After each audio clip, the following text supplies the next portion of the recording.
Hi everyone, welcome to week 4. We're moving pretty quickly now. Excuse me, I have a little bit of laryngitis, so hopefully you can understand me well. This week we're going to be talking about equity, developmentally appropriate practice.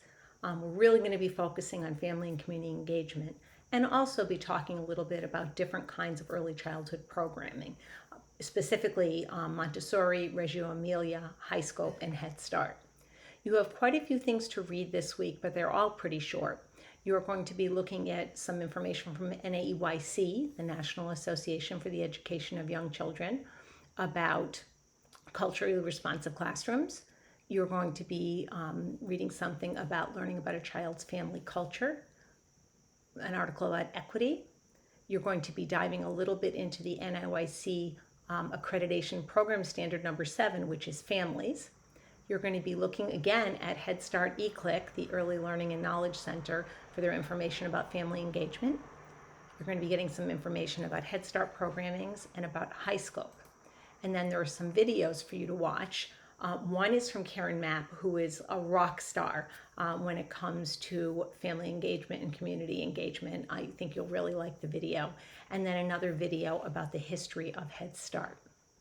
So this week for our discussion, and I apologize in advance, I did look over the directions and I do think it's written a little bit confusing, so hopefully me explaining it out loud will help you. So this week, you're going to choose 2 of the 4 models that we looked at this week, Head Start, High Scope, Reggio, or Montessori.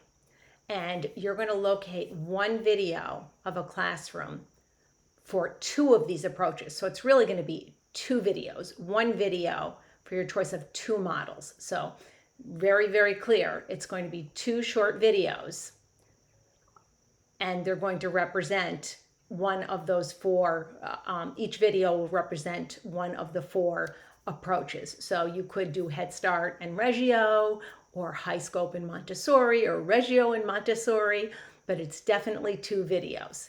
So if you're confused about that, I apologize for how it's written. I guess I do need to rewrite that going into the next session. I did not realize how confusing it was till I looked at it just now. So again, you're going to be looking for 2 videos, one from each of the 2 approaches that you've selected. If you have any questions, let me know. You're going to post the links to the videos to the discussion and then talk about how they're alike, how they're different, and then which model really resonates with you both as a learner and a teacher, because the way you learn may not be the same way you teach. And explain why. Make sure you use references with at least one in-text citation for each reference that you use to connect to your learning. And then our assignment this week is we're going to really dig into family engagement. So what I would like you to do is you're going to pretend it's the beginning of the school year and you're developing some kind of a family communication plan for the school year.